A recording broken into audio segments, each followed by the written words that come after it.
পাথরের লেখা নাম হয়তো মুছে যেতে পারে। ও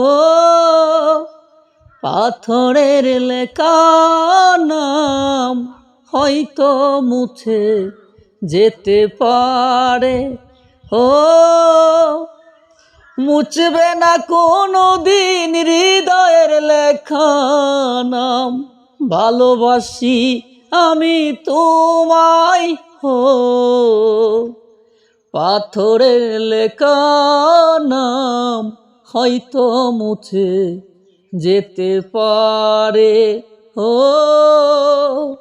পাথরের লেখা নাম হয়তো মুছে যেতে পারে। মুছবে না কোনো দিন হৃদয়ের লেখা।